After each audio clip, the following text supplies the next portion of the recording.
Once again, from the studios of UNO Television on the campus of the University of Nebraska at Omaha, consider this, a program of issues and information behind today's news.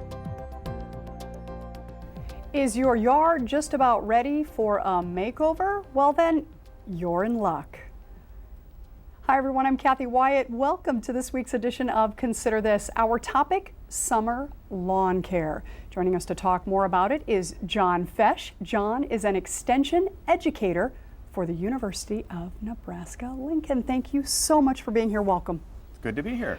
Okay, John, we're going to start with this. So many people go into the summer thinking this is going to be the year for my lawn, right? What are some of the things that we should be thinking about before summer actually arrives? Right plant, right place is sort of a catchphrase in the horticulture industry, and the thing about it is it applies to the lawn as well as to the flowers and the shrubs and the trees that most people think about, because there's a right place and a wrong place. There's sun, there's slopes, there's shade. All those things really dictate how well things are going to go. Wow, okay, well let's start at the beginning then with the grass itself, right? What types of grasses are there and what areas do we need to be thinking about placing those? Well, there are several grasses that we usually grow in eastern Nebraska and throughout the rest of the state as well. First of all, the king grass that we've grown for many, many years is Kentucky bluegrass. It's a grass that grows well in the shade, that doesn't grow very well in the shade, and that's why a lot of people really struggle, especially in the older parts of town. So Kentucky bluegrass, full sun type of grass.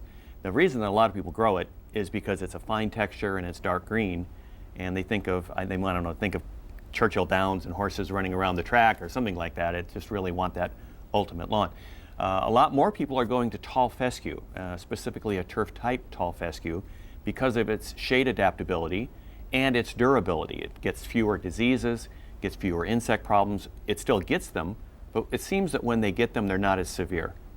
And then a perennial ryegrass is often an accompaniment to the Kentucky bluegrass. And then the folks who are really wanting to go the eco route and want to be, very low inputs, buffalo grass, which is the only native grass to Nebraska to begin with, is becoming much more popular, and people are installing that. You even see it on different parts of campus here at UNO. Well, okay, so let's say that I have moved into a new residence, for example, in kind of foreign territory, and I'm looking at the grass and it needs a little bit of help. How do I know what kind of grass I have so that when I go to a lawn and garden store, I can be talking intelligibly with them about what it is that I'm needing? Well, fortunately, we have these search engines now called Yahoo Image Search and Google Images and things like that, and you really can do a lot of good comparisons that way. And so what we encourage people to do is take some photos and then go to one of these search engines and do some comparisons. So they would look for turf type tall fescue and Kentucky bluegrass, perennial ryegrass, buffalo grass. Those would be the ones that I would, you would suggest you call them up, and so you're looking at, 40 photos on Google Images of turf type tall fescue, and then you make a comparison to the chunk of turf that you've brought near the computer with you. Or they can bring that to any extension office across the state, and we can help you identify which grass. But that's Kathy, that's a really good starting point, is which grass are you trying to grow? Okay, excellent. Now that we are into July, tell us what our lawns should be looking like if they're relatively healthy at this point. Well, we've started off with, on the heels of 2012 and 2013 with some of the worst droughts that we've dealt with in 30 years. Now this spring has been pretty decent in terms of abundant rainfall.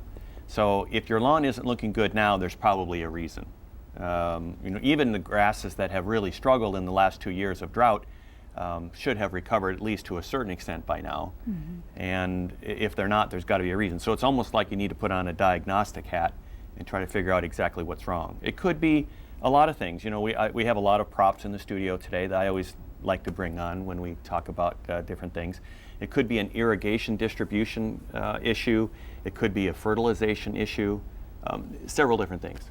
Okay, now being in July, we don't want to necessarily hit the panic button, and I was reading that struggling is common this time of year, but we walk a fine line. How do we know when we're struggling and we kind of accept that and keep going the way we've been going, or we do pick up the phone and call someone like yourself or go to the nearest lawn and garden to say, it's gone too far now, right? It is a balancing act, and it's really hard to know. Some of the things that I would encourage people to do would be some initial testing of, say, the irrigation system. That way you know you can start eliminating certain key components. Fertilizer and water are the first two things I would start to hone in on in terms of how much, how often, how well distributed, that sort of thing. So we can start talking about irrigation. Let's do. And regardless of whether you have an irrigation system that you have in the ground already, you know, an automatic irrigation system, or you just simply have something like this device that you hook up to the hose, the distribution of water and the delivery of water is really the same. It's just one is much more convenient and expensive. The reason you are looking at tuna cans, and actually I think we have cat food cans here, is that these are excellent devices. Obviously they're inexpensive, and they are good devices for measuring the uniformity of water as they are being distributed. Now, I also have, I think this was a green bean can. Not just any can will work. This doesn't work very well because unless it's natural rainfall, this is going to give you an inaccurate reading because the water coming out here is going to hit the side of the can and fall down. It's not going to enter the can. So we're trying to measure, and we encourage people to use a low-tech device like this. I'm sure there's probably an app that would measure this, but you know, Probably. but we're really more interested in just seeing how much water comes out. So you run the system for 20, 30 minutes, and then you're looking to measure how much water came in here. The key then is comparing it to all these other cans you have in the lawn. So if this tabletop was a lawn, you'd want to set out some cans here, maybe one over here, certainly one on the other side, and then randomly in between. And if it's in an area that is deemed to be homogeneous, all the same, not much slope to it, pretty flat ground, and you run the system, they should all be the same amount. And if you don't have that, then you probably have an irrigation problem, you have a bad head, there are roots that are growing around the line to choke it. Someone like myself maybe ran over one of them with the car, or one just simply leaking. These are mechanical devices. They break, they wear out just like your car does. One of the things that I want to talk about, especially when it comes to the watering side of things, are parkways.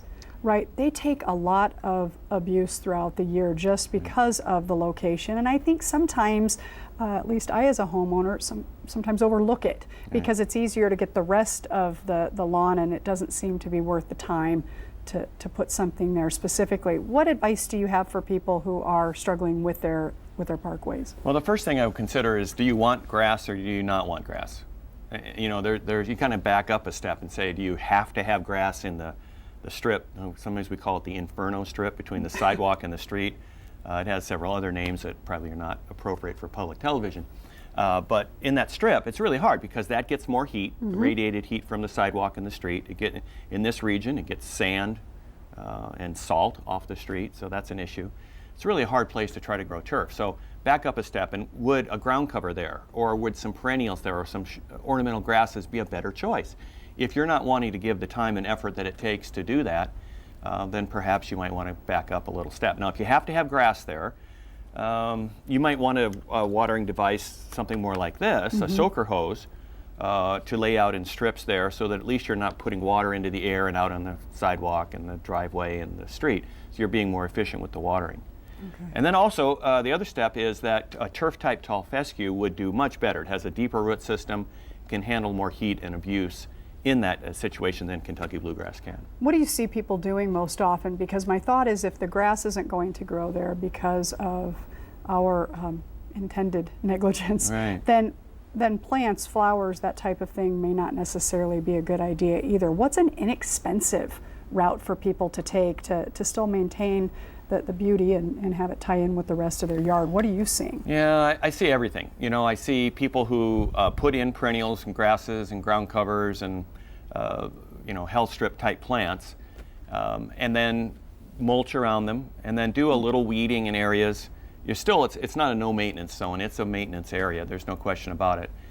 And it's not cost. It's just not the only issue. There's also the issue of wasting water and adding to more of a stormwater runoff situation, that if you're having to water that narrow strip, it becomes a real hard thing to do evenly without throwing some of it into the street.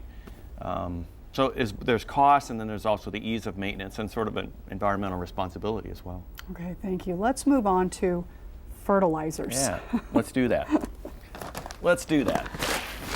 Well, the three numbers are always on a bag, and if the camera can just swoop in here by my my hands. They're always in this tree order, not nitrogen, phosphorus, potassium. This particular bag has no phosphorus in it, which is probably a good thing, because we don't really need a lot of phosphorus, and phosphorus, especially if you live near a lake or a water body of some kind, can cause pollution in the lake. So we don't really need to worry about that much. The nitrogen itself is principal and it's key to what we are looking for. Should be mostly, or at least about half, in the slow release form. And if you want to put on your glasses, since I'm in my 50s, I have to start looking at things with my glasses on. But you turn the bag over and you focus in on here, on where this boxed in area is. And so you're looking for here, this line right here, where it says slowly available nitrogen. And so how much of that area is slowly available? Now this one is, I would prefer this one be a little bit more, but 5% of 28 is about a fourth of this being slow release nitrogen. I would prefer it be about half, but again, you try to get as much of it as you can. Okay, so when it comes to fertilizing the lawn, especially in the summer, I mean, it's pretty easy for somebody, especially like me, to make a mistake year round. But what is really important to know here when it comes to timing, right? How much we're using? Right. Do we water right after? Do we wait a little while? Because I know that can come into play. We want it to work, but sometimes it can go just the opposite direction. And those are the pertinent questions right there in a row. So let's just take those one by one. First of all, timing.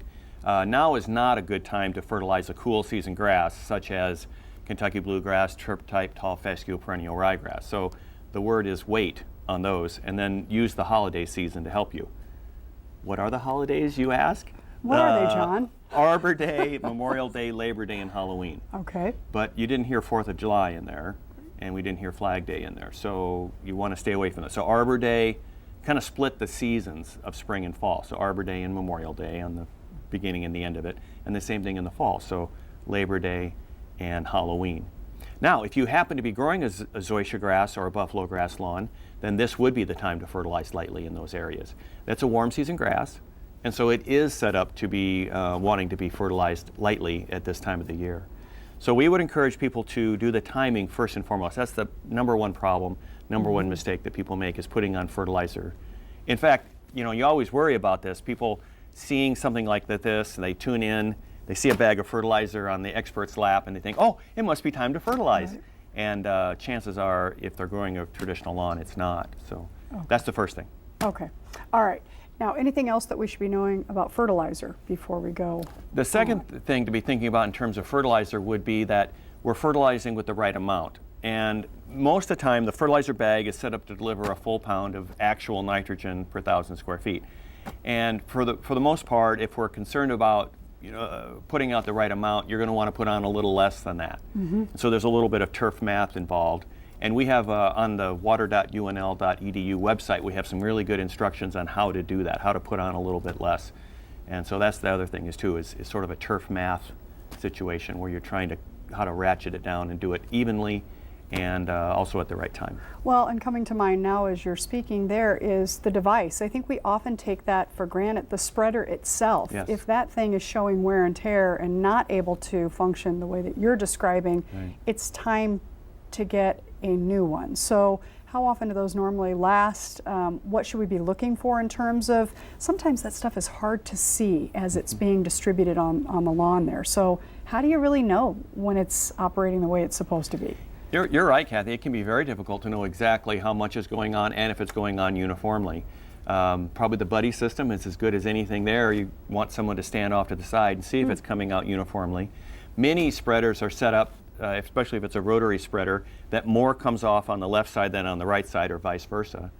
And that's just a normal functioning. So what you're looking for there is dividing the material in half. So you cut the bag in half, and you're putting on half going north and south and half going east and west. And that really helps to smooth out or sort of mitigate too much in one area and not enough in another. Okay. The other issue is that you can always tell a new homeowner because they have stripes in their lawn after fertilizing, and they're using a drop spreader in that situation. Most of the time, that's not a good idea. Now, if you're putting on seed on the lawn, then you probably are going to be doing that. So if you're seeding and you're putting out bluegrass seed, tall fescue seed, you want to be able to put the seed on so that it has the least distance to travel to get down to the grass.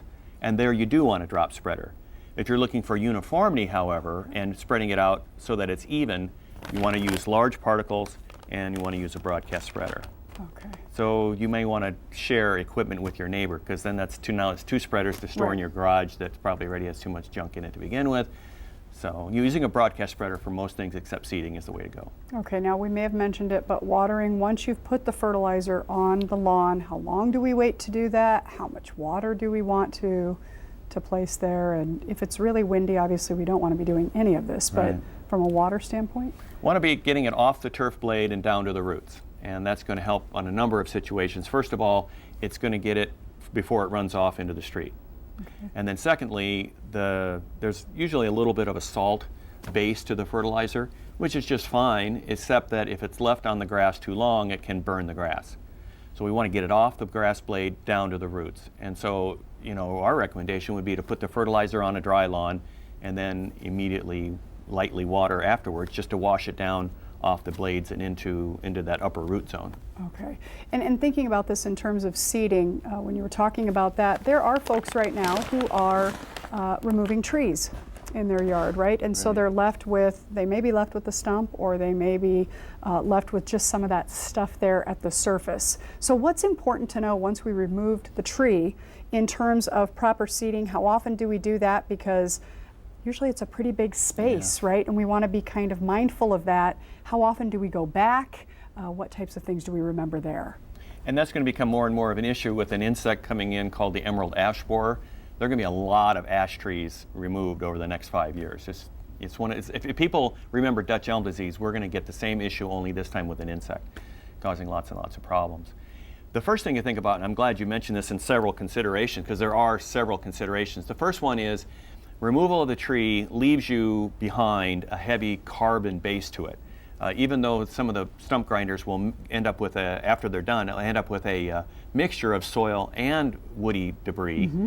You're still going to end up with a lot of woody debris, which is heavily carbon based. And so what that does is acts somewhat like a sponge and sucks nitrogen out of the soil. Mm-hmm. And so once you do the seeding, it can look pretty anemic for a long time afterwards.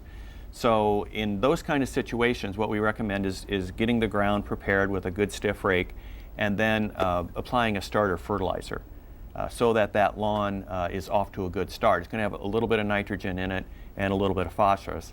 That's about the only time of year we would recommend phosphorus, because the plant has the phosphorus in the soil, but it has such a small root system, it doesn't have much of a straw to drink it out with. It doesn't pull it out because it has a small root system. Okay. So that would be about the only time of year we would recommend phosphorus. But using a starter fertilizer will help to lower the problem that we have with that new grass being anemic.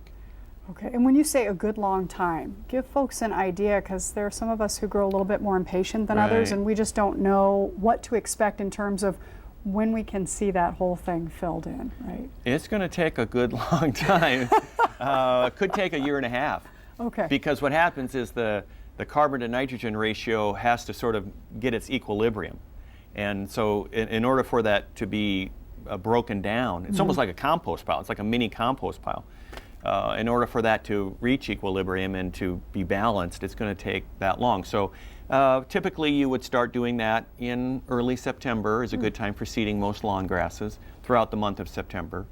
And so you put out a starter fertilizer once you start to see new grass coming up, and then you put on another application in Halloween, and that would really get it off to a good start. You're going to have to follow up then the next spring around Arbor Day, but for the most part, as long as you don't skip one of those, you're going to be in good shape. The problem with a lot of homeowners have is, okay, I've cared for the lawn all year, I'm done with it, I got to move on to the windows or something else in their house. And so after seeding, that's not the time to avoid it. That's the time to really stay on track. And you buy a garden calendar or something and write in there, or again, there's probably an app for that. Right. Make sure fertilize the lawn lightly at this time. Okay, and that's a great segue then into seeding and sodding. Other important things to know about those particular things. You know, sodding is one of those things that can be done just about any time of the year, especially if you just have a small area. And a lot of times summertime celebrations are such that people have parties, they entertain a lot more over the summer, and you might have one bare area. You really should consider sodding, because sodding is obviously sod costs a little bit more than seeding, actually quite a bit more. But for a small area, just the size of this studio, it can be very cost efficient in order to do that, in order to sod an area and get it back up to snuff in a real big hurry.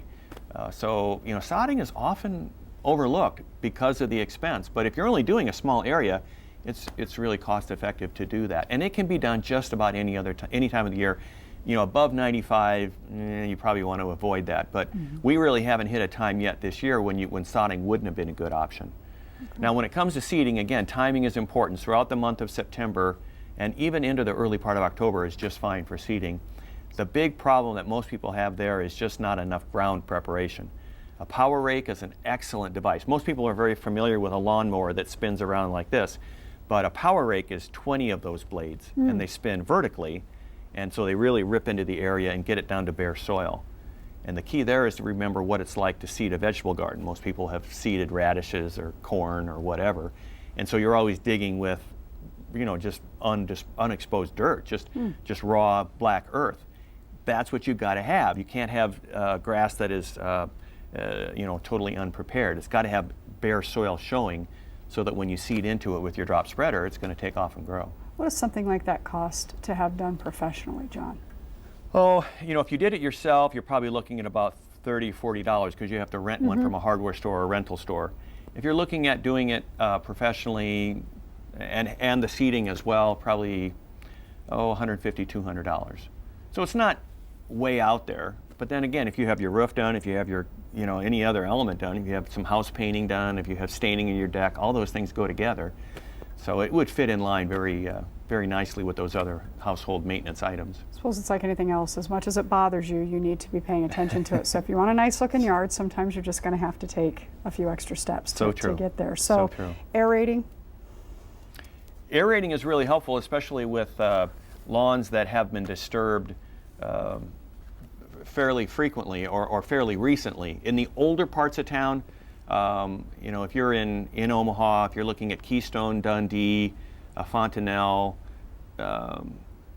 Fair Acres, places like that are older, the soils have turned over and you're in richer sites. Or in Lincoln, Piedmont and Bethany and University Place and older parts of town, they have the nicest soils because they haven't been built upon. Now if you're in the newer developments, those lawns are recently disturbed and you're probably just dealing with sort of a subsoil as what the grass is trying to grow on. And so in those areas, you're looking then for aerating in those areas. Now, typically there's a time to do it and not a time to do it. And you can aerate in the summertime as long as it's not excessively hot. So kind of a 90-degree range is sort of a cutoff. Below that is when it works out well. Spring and fall is the typical time of the year. September, October, April, May are the best times to aerate. But if you're not getting good drainage, if the water is running off, then you probably need to consider aerating in addition to spring and fall. Okay. Well, we're going to open another can of worms here and talk about insects. Let's do What's that. important to know about insects? That's right, let's do that. The number one insect is grubs or white grubs. And now is a very good time. This mid-July here, this is a very good time. In fact, if you had your druthers, you would have put it on a week or two ago. But if you've had white grubs in the past, then you want to put on a product like this to prevent damage. So if you haven't had grubs, this is part of the integrated pest management philosophy. If you haven't had grubs in the past, then there's really no need. So you use it sort of as a historical basis. Now we get callers and visitors all the time who are sort of paranoid and they're like, oh my gosh, I really can't handle a year with grubs. And then the next question is, well, have you ever had them in the past? Well, no, but I'm just really worried about it. So we encourage those clients not to put on a grub preventer. And if you've had a problem, if it's full sun, if it's a slope, if the root system is poor, that can really tolerate very few grubs. And so a product like this would be very, very wise in that case, judicious. So, it's one of those situations where you try all the things that we've talked about up till now, and those are a good way to prevent damage from insects in and of themselves, just good cultural practices. And then sometimes you need an additional material like this in order to complete the cycle. So this is the prop that you brought that we want our viewers to know. This you can put on right now if you need it. Right. Yeah. Right. And once that disease starts, right, once we start to notice some things going really wrong in the yard in the few minutes that we have remaining here, what do we do then to stop that? What are the steps that we take? Step one is identification. We have probably 10 different diseases. and each one has a different treatment. There isn't one product you can apply. There isn't one cultural practice that really helps. You need to first figure out which disease you have. It's sort of like going to the podiatrist or the neurologist or whatever-ist. You got to figure out exactly what is the problem before you can go for a treatment. And it could be dollar spot, it could be a brown patch, it could be slime mold, it could be summer patch, it could be necrotic ring spot. You never knew there were so many different problems. I didn't really, John. I'm kind of lost in that. Yeah. So you need to, again, figure out which one of those things you have. Like for example, right now, this week, we have dollar spot raging in the lawns around Omaha. And certain cultivars or certain varieties of bluegrass are very susceptible to that. So they end up with sort of in a lawn situation, in a small lawn, a very shortcut turf like a golf course, you have dollar spot sized, literally dollar spot, silver dollar spot sized areas. In a lawn, you're going to have spots about that big of blighted grass sort of scattered hither and yon throughout the turf. If you end up with that, then you can set out on a course of action to try to treat them.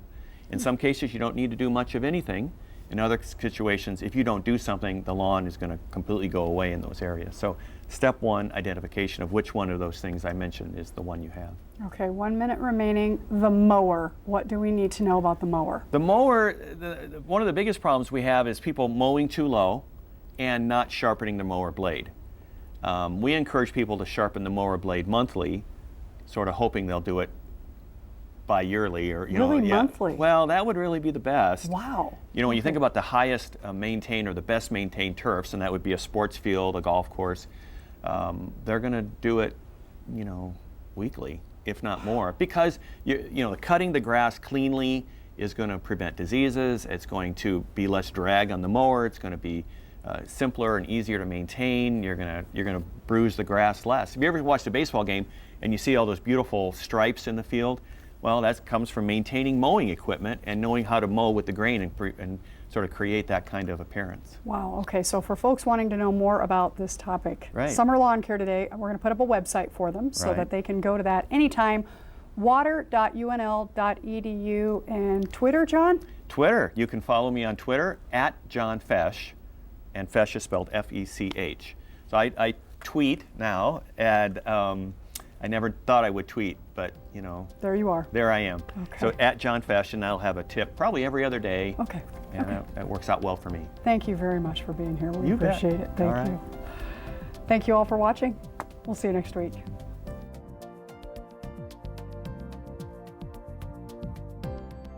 Consider This is an issues and information program produced by UNO Television. More information can be found at unotv.unomaha.edu. If you'd like to share your comments about this show, call UNO TV at 402-554-2516 during regular business hours, or email us at considerthis@tvmail.unomaha.edu.